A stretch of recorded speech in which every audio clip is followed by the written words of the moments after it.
Bienvenue sur Site Torah. Voilà, on va faire un cours sur la paracha de Lech Lecha, et que ce soit pour la guérison complète de Rachel Rina Chaya Batzara Simcha. Vous attachez. Alors, on va expliquer le début de l'histoire d'Abraham, selon les Midrashim. Le début de l'histoire d'Abraham. Alors, on sait très bien qu'Abraham est né de la maison de Terach. Terach qui était quelqu'un qui était dans la Avodah Zara, c'est-à-dire qu'il faisait l'idolâtrie, c'est-à-dire que il croyait que l'idolâtrie, c'est qui d'où est venue l'idolâtrie? C'est quoi l'idolâtrie à la base? On va essayer d'expliquer c'est quoi. L'idolâtrie, c'est quoi? C'est que toute l'humanité savait qu'il y avait un Dieu. D'accord? Mais ce qu'ils ont pensé par analyse et leur réflexion personnelle, ils se sont dit voilà, Dieu, il doit considérer les personnes les plus grandes de façon plus importante à l'image de l'homme que les personnes les plus petites. C'est-à-dire que, bien sûr, on donne plus de respect, plus de kavod, de prestance, un meilleur comportement à un président que au voisin d'à côté ou une personne dans la rue qui nous demande un service. Ou pour grossir la chose, à quelqu'un qui nous demande de l'aider pour la tzedaka. On va plus considérer quelqu'un de très important que vice-versa. Donc, nous, on est comme ça. En fonction de notre possibilité à analyser les choses, plus une personne est chachouv et est importante, plus on va lui donner du kavod, de la prestance et la meilleure facette de ma personnalité. Moins elle est importante, plus je vais être aigri, je vais être comme ça. D'accord. Alors, ils avaient ce raisonnement qui est toujours là, qui est installé, qui est le raisonnement de l'âme animale. Ils se sont dit, voilà, Dieu a créé des astres, tels que le soleil. Le soleil mesure, comme le Rambam nous ramène, 4 à 5 millions de fois plus grande que la Terre, donc il est très vaste, très important. Donc Dieu, comme ils ont cru que Dieu c'était un homme, mais il a fait l'homme à son image, mais c'est pas cette façon de voir, ça c'était le côté animal et limité de l'homme. Il doit plus considérer le soleil que moi. Alors qu'est-ce que je vais faire? Je vais prier le soleil. Je vais donner du kavod au soleil pour que le soleil me transmette, parce que lui il reçoit plus de Dieu. Mais en vérité, cette façon de voir, c'était limiter Dieu. Parce que la grandeur de Dieu, c'est que si tu dis qu'il donne plus d'importance au soleil parce qu'il est plus grand qu'à la petite fourmi, tu es en train de limiter Dieu. Pourquoi? On va peut-être amener une histoire qui est très belle de Rabbi Akiva sur ce sujet-là. Une fois, Rabbi Akiva il se promenait avec ses élèves et il a vu quelque chose qui l'interrogeait, une question. Et quand Mashiach viendra, ça sera comme ça notre vie. C'est-à-dire que quand on se posera des questions, on ne restera pas sur nos questions. On ira chercher les réponses. Pourquoi? Parce qu'il n'y a pas plus grand bonheur que de délivrer de doute et de tout comprendre. Et on aura la capacité à pouvoir tout comprendre quand viendra la délivrance. Alors il était avec ses élèves et il est parti. C'était quoi la question? Il avait une feuille tombée de là. Bon, une feuille qui tombe de là, d'accord. Alors, c'est très bien, Rabbi Akiva connaissait le langage de tous les éléments de la matière, minéraux, végétal, animal. C'est pas dire qu'il avait un langage particulier, il savait parler le chien, il parlait pas le chien, il parlait pas à la feuille. En réalité, il avait pris conscience que tout était Dieu. Et comme il avait pris conscience qu'il y a Enon Vado, rien d'autre à part Dieu, il parlait à Dieu exprimé à travers la feuille. Donc il parlait à Dieu à travers la feuille, il parlait à Dieu à travers l'âme. Il parlait à Dieu à travers toute chose, parce qu'il avait pris conscience que tout était Dieu. Donc il n'avait pas de difficulté à pouvoir parler avec toute l'expression de Dieu limitée à travers son monde. D'accord? Donc qu'est-ce qui se passe? Il a demandé d'abord au tronc. Il a dit qu'est-ce qui s'est passé? Pourquoi cette feuille est tombée par terre? Alors le tronc il a dit je sais pas moi, demande à la branche, elle était plus proche d'elle. Alors il a branché avec la branche. Il a dit à la branche pourquoi elle est tombée? Qu'est-ce qui s'est passé? Elle a dit je sais pas moi, demandez à elle directement.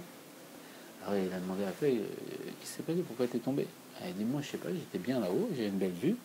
Sûrement que la feuille était toute fraîche, quoi. Elle n'était pas abîmée. C'est pour ça qu'il s'est posé la question pourquoi une feuille fraîche, elle est pas tombée en son temps. C'est ça la question de Rabbi Akiva. Et donc, qu'est-ce qui s'est passé? Il demande à la feuille a dit voilà, je sais pas, il y a l'air, il y a le vent qui a soufflé, j'ai pas pu m'y tenir, je suis tombé par terre et aujourd'hui je suis pas bien d'être par terre. Pourquoi? Parce que j'étais mieux là-haut, j'ai une plus belle vue, c'était pas mon temps de venir et de tomber. J'avais encore du temps à passer sur la branche. Alors il dit on vent, tu manques pas d'air, tu as vu ce que tu as fait. Et voilà. Et il demande au vent qu'est-ce qui s'est passé. Il dit moi je reçois que mes ordres de Dieu. Demande à Dieu directement. Alors il demande à Dieu. Et Dieu il dit me pose pas la question à moi. Il dit soulève la feuille tu verras qu'en dessous d'elle, il y avait un verre qui brûlait à cause du soleil.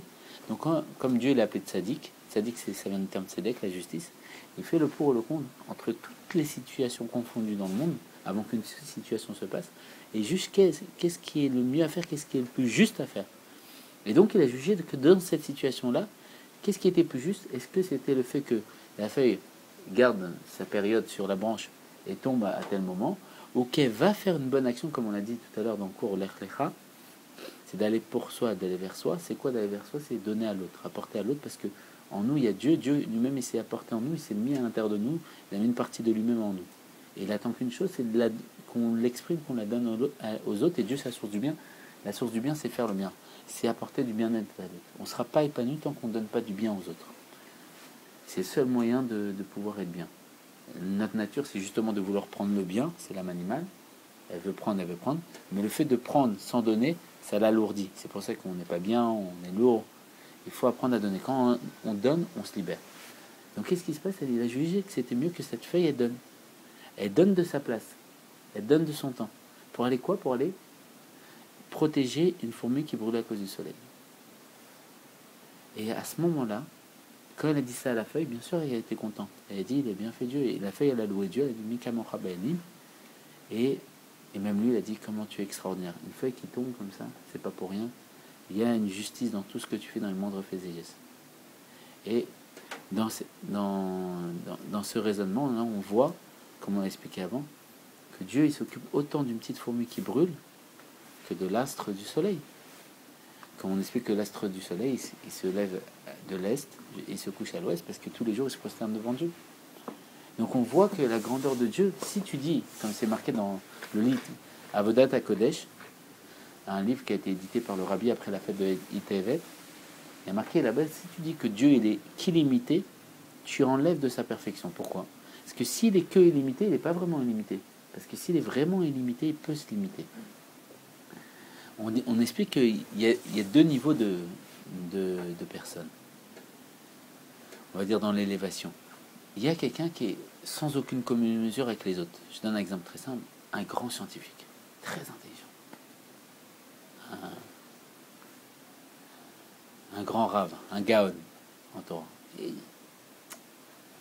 peut pas parler avec quelqu'un qu'il ne connaît pas. Il n'arrive pas à parler. Quand on expliquait que le Haggai Shover, celui qui a donné à Smicha le diplôme de Rav au Rabbi, quand il écrivait les correspondances avec le Rabbi et ses livres qu'il éditait, qu'il écrivait, c'est pas des livres où il expliquait, voilà, dans telle page, il a marqué ça. Il marquait que les références. Daf, Amoudbet, c'est que des références. On ne connaît pas, on comprend rien. Il n'y a que des codes. C'est les masculines. C'est quoi? Il ne va pas parler avec eux. Ils sont complètement séparés d'eux. Ils sont dans un autre niveau de connaissance. C'est tellement élevé. Mais il dit, le Rabbi l'explique sur ce cas de figure, ça c'est pas le vrai, sans aucune commune mesure. Il dit, il y a un niveau plus haut que ça. Il dit que le niveau le plus haut, c'est qu'il est tellement élevé par rapport à tout le monde, qu'il est tellement élevé sans aucune commune mesure, que même à côté de tout à chacun, il peut parler avec tout à chacun. Pourquoi? Parce qu'il est tellement élevé que même parler avec le plus grand intelligent, parler avec un gaon ou parler avec un enfant, pour lui c'est pareil. Et ça c'est un rabbi. C'est la différence entre un gaon et un rabbi. C'est la différence avec un... Ça c'est à cet exemple. C'est la différence entre ce qu'on appelle l'élu, le sommet de l'humanité qui était quelqu'un de très important, le président, le roi, et Dieu. Dieu c'est le roi des rois. Le roi des rois, il est tellement élevé que s'occuper pour lui de la petite fourmi ou du soleil, c'est pareil. Parce que les deux à côté de lui, ça n'a rien à voir. Il est tellement élevé, ça, sans aucune commune mesure. Alors que nous, selon notre façon de voir, on classifie selon une règle de grandeur et on dit non, le président est plus important que l'ouvrier ou ceci, cela. Et ça, c'était l'erreur, ça s'appelle la Vodazara de l'époque. Et donc, c'est pour ça qu'il priait le dieu du soleil, parce qu'il disait, bon, Dieu il considère plus. En vérité, c'était une chute, c'était Avodazara. C'était limité de Dieu de penser comme ça. Et est venu Avram. Avram, il est venu. Et il a réfléchi. Il a dit, c'est pas possible. Il a commencé à croire que le soleil il dirigeait le monde, c'était Dieu. Et il a vu que le soleil se couchait. et laisser place à la lune. Il s'est dit peut-être c'est la lune. Et il a vu que la lune elle venait perdre son roi, perdre le fait qu'elle couronnait, qu'elle gouvernait le ciel, parce que le soleil se relevait.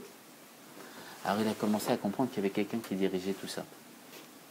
Et on sait très bien le midrash qui est très intéressant et très drôle, c'est qu'une fois son père Terah, il a dit garde-moi ma boutique.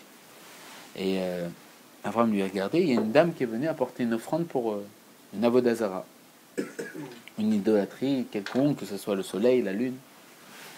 Et Abraham, il lui a dit, il avait 3 ans à l'époque, il a dit mais pourquoi tu ramènes de la nourriture, c'est une statue.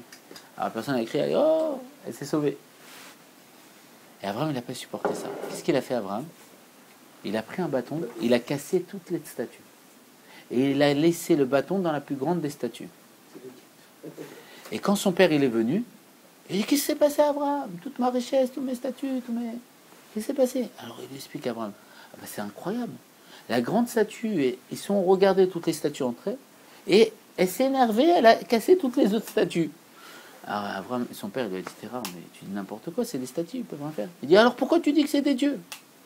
Et là Terah, le père d'Abraham, il a envoyé Abraham devant Nimrod.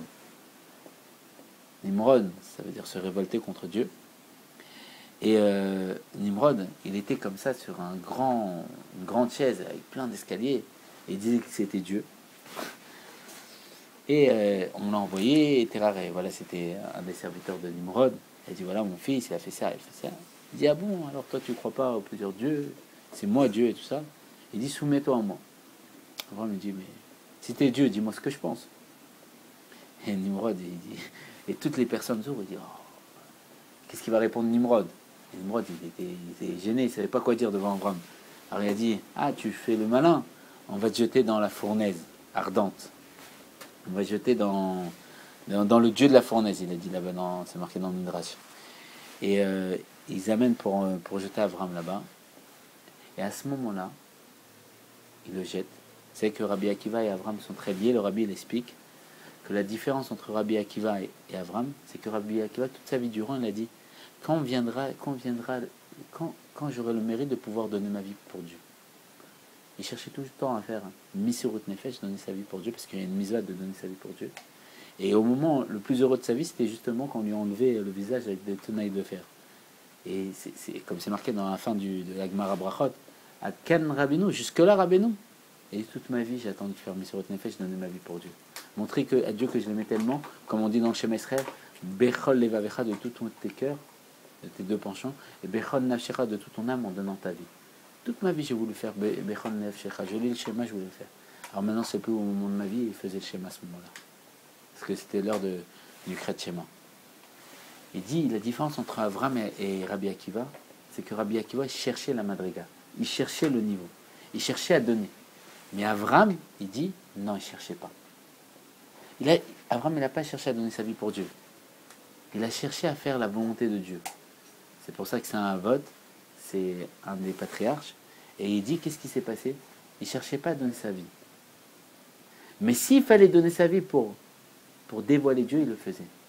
À l'image de ce qui s'est passé avec la fournaise. Il ne cherchait pas à le faire, mais quand on a dit soumets-toi ou je te jette dans la fournaise, il était prêt à donner sa vie pour Dieu. Et à ce moment-là, il dit, le rabbi, que Abraham, c'est plus haut que le Rabbi Akiva. Parce que comme il ne cherchait pas, mais s'il faut faire Misirut Nefesh, il le fait, c'est plus haut. À ce moment-là, ils l'ont jeté dans la fournaise. Et il y a marqué que dans la fournaise, il n'a pas brûlé. Et en plus de ça, il y avait des fruits qui poussaient pour lui. L'ange Gabriel, il dansait avec lui dans la fournaise. Et il y avait son frère, Haran, qui avait dit, il ne savait pas où il était. Si Nimrod il gagne, si Abraham il est brûlé, je suis avec Nimrod. Et si Abraham n'est pas brûlé, je suis avec Abraham. Et à ce moment-là, on lui a dit avec qui tu es? Il a dit je suis avec Abraham. On l'a jeté dans la fournaise et lui, il a brûlé. Et après, à ce moment-là, voilà, c'est devenu Abraham Avinu. Il a commencé à faire des convertis, à faire en sorte que les maîtres. Abraham, il ne croyait pas il n'était pas signé en Romain. Il était à Dieu, mais pour lui, il n'y avait pas de religion. C'est lui qui a dévoilé le monothéisme, l'unité de Dieu. Son travail, c'était de dévoiler qu'il y a un seul Dieu. De pouvoir faire en sorte que les gens, ils arrêtent d'être bêtes, de penser qu'il y a plusieurs dieux. Et donc après, c'est venu le moment d'Abraham. Et Abraham, il a commencé à faire des guérim, des convertis. De son côté, il en faisait. Sarah, elle en faisait. Et vient Parasha Lech Lecha. Donc comme il dit le rabbi, la parabole de Bereshit commence de façon joyeuse parce qu'elle commence avec la création du monde, mais elle finit de façon pas joyeuse, l'inverse de la joie, parce que il y a la faute et le désordre dans le monde. Et Noir, justement, elle commence de façon pas joyeuse du tout, il y a le déluge, il y a tout ça, mais elle finit de façon joyeuse avec la naissance d'Abraham. Et dit que cette paracha, c'est une paracha qui est joyeuse, qui nous apporte la joie dans le cœur. C'est quoi la joie? C'est de dévoiler qu'il y a un Dieu.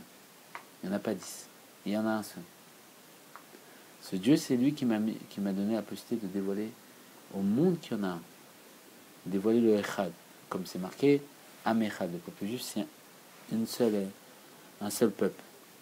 Et dévoiler l'unicité de Dieu. Et donc, à ce moment-là, Dieu dit à Abraham, Lech Lecha, va pour toi, va vers toi. Et donc il va, et c'est le travail, comme il dit le Rabbi Rachab, que depuis que Dieu il a dit à Abraham, Lech Lecha, depuis ce moment-là, le travail d'élévation de la matière du monde a commencé. C'est-à-dire que dans la matière du monde, il y avait des étincelles de divinité. Et il explique que les tzadikim, eux, ils voient les étincelles de divinité.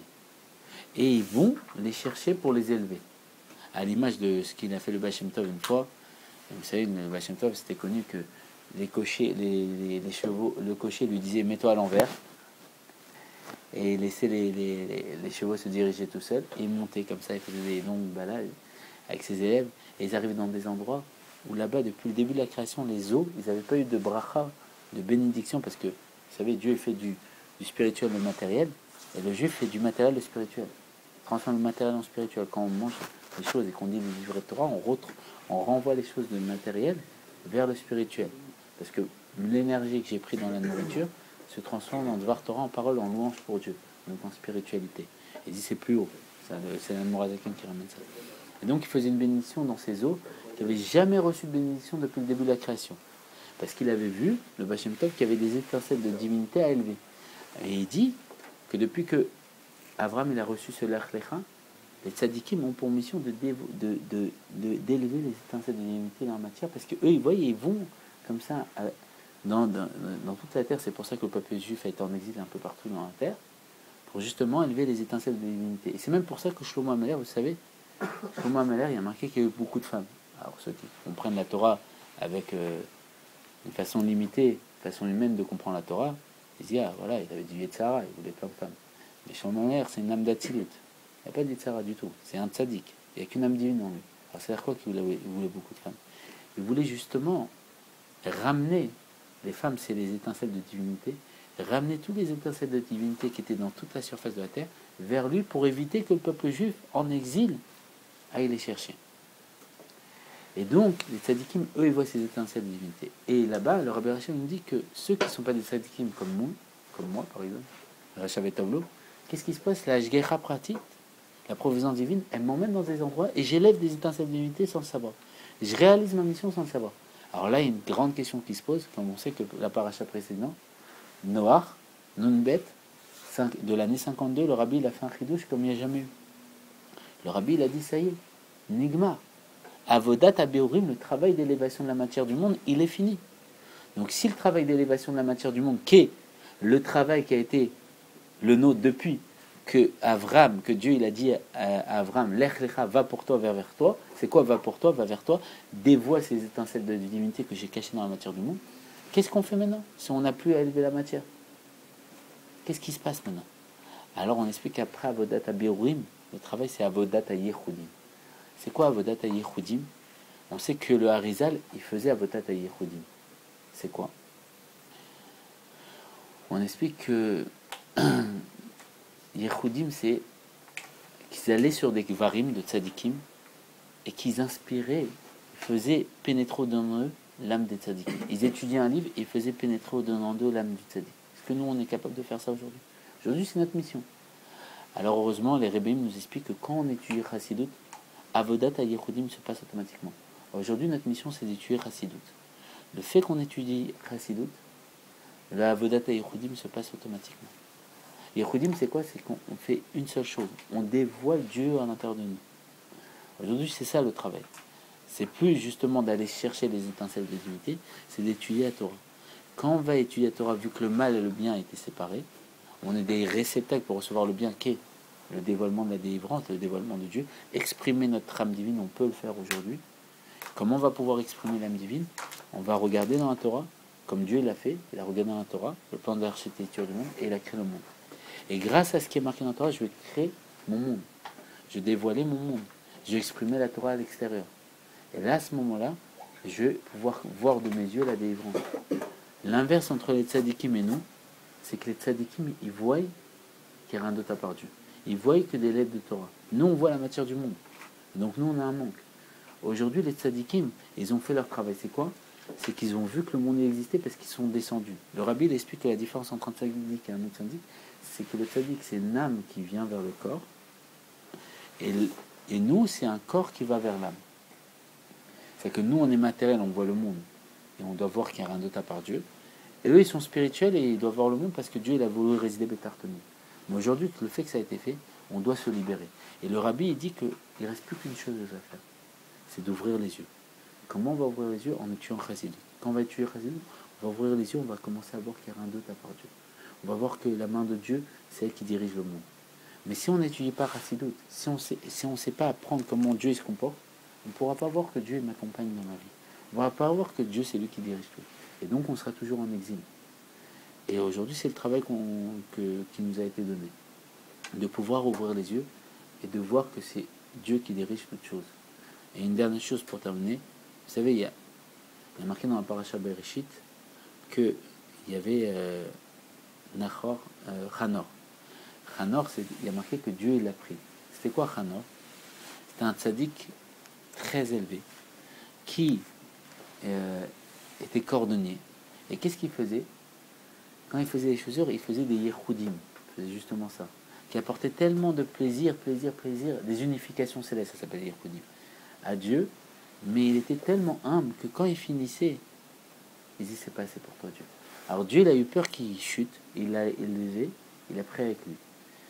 Et c'est lui-même qui l'a pris et c'est devenu l'ange Matat, le prince du monde de Yetzira. Il est devenu le prince d'un univers spirituel où l'âme, elle vient dans ce monde et elle prend un dessein, une direction, un chemin, un lech lecha.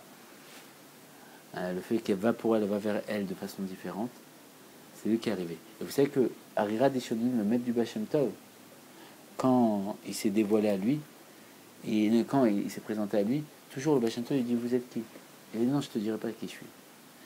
Et il dit attends. Et au bout d'un an, il lui a dit qui il était. Et le Baal Shem Tov il est tombé il s'est évanoui parce que quand il lui a dit qui il était. Pourquoi? Parce qu'Arira Dishonim, il a marqué qu'il a un des palais les plus élevés dans le paradis, parce que justement lui faisait, c'est un des plus grands Nevi'im depuis avec Moshe Rabbeinu, après Moshe Rabbeinu, et lui justement il faisait ce travail de Yehudim. Et la Chassidut c'est justement ce travail. C'est quoi Yehudim? C'est de se réveiller du rêve. C'est d'apporter la vraie sagesse, d'avoir la vraie sagesse. C'est vraiment de se nourrir. Yehudim c'est quoi? C'est s'unifier avec Dieu. C'est commencer, comme il dit le rabbi, que comme on peut grossir matériellement, c'est-à-dire quoi qu'on grossit matériellement, on peut grossir spirituellement. Notre âme mesure un tiers de la planète. Et cette âme, on peut la faire pénétrer au-dedans de nous. Il explique ça sur le Rambam. Il dit que le Rambam, c'était une âme intellectuelle, et c'est devenu une âme divine, entièrement. Parce qu'il a fait pénétrer son âme au-dedans de lui. Il dit pareil à cette image, on peut faire pénétrer notre âme au-dedans de nous. Notre âme mesure un tiers de la planète. Il dit que quand on va tuer Chassidut, petit à petit, l'âme divine, elle va pénétrer en nous. Elle va pénétrer, c'est ça notre travail. Aujourd'hui, étudier Chassidut, que Chassidut, à la base, ça devait s'appeler Elokut, la divinité, mamash. C'est qu'aujourd'hui, en étudiant Chassidut, on fait pénétrer Dieu à l'intérieur de nous. Et comme on fait pénétrer Dieu, on grossit Dieu en nous, on commence à voir avec les yeux de Dieu. Et on voit quoi en vérité? Qu'il n'y a rien d'autre à part lui. Et là, à ce moment-là, on ne va plus dire Avram ou Avinu, parce que ça y est, l'Echlecha, ça a été fait ce travail. On dira Israq ou Avinu. Pourquoi Israq? Israq, c'est le rire. Notre bouche va s'emplir de rire, ça va être la délivrance. On va rigoler parce qu'on va prendre conscience que tout est Dieu et qu'il n'y a rien d'autre à part Dieu. Et on va voir comment Dieu dirige toutes choses. Et là, à ce moment-là, on va ouvrir les yeux. On va voir, comme dit le Rabbi dans les Sichot de Nunbet, que tout est là, que Dieu nous attend. Les tzadikim, ils sont là. Ils sont là, le Rabbi, il est là. Pas que lui. Adam Arishon, il est là. Tous, ils sont là, ils nous attendent, ils nous regardent. Mita, ça veut dire passage. Ils sont passés dans l'Olam Haïmet. Un tzadik, il n'est pas mort. Ils sont là, ils nous attendent. Il n'y a personne qui est mort. Et on va voir la délivrance de nos yeux. On va voir tous les tzadikim qu'on a étudiés dans les livres de Torah. On va voir toutes mes familles de corps depuis Adam Arishon. On va voir toutes mes familles d'âme. Je vais voir toutes mes gilgulim, mes vies passées. Et là, ça sera le bonheur absolu. On va poser toutes les questions. Et on sera dans la joie. Et avec Bezat Hashem, la délivrance, Bekar au Mamash. Et qu'on dise tous, Yéché, Adonenu, Monerenu, Rabbeinu, Mener Mashiach Mabet, et que le Rabbi se dévoile dès à présent. Il n'y a que de bonnes choses. Et la délivrance avec la grâce de Dieu, qu'on ouvre tous les yeux et qu'on étudie tous Chassidut, qui est le fait de nous faire pénétrer notre âme au-dedans de nous et de voir avec les yeux de Dieu.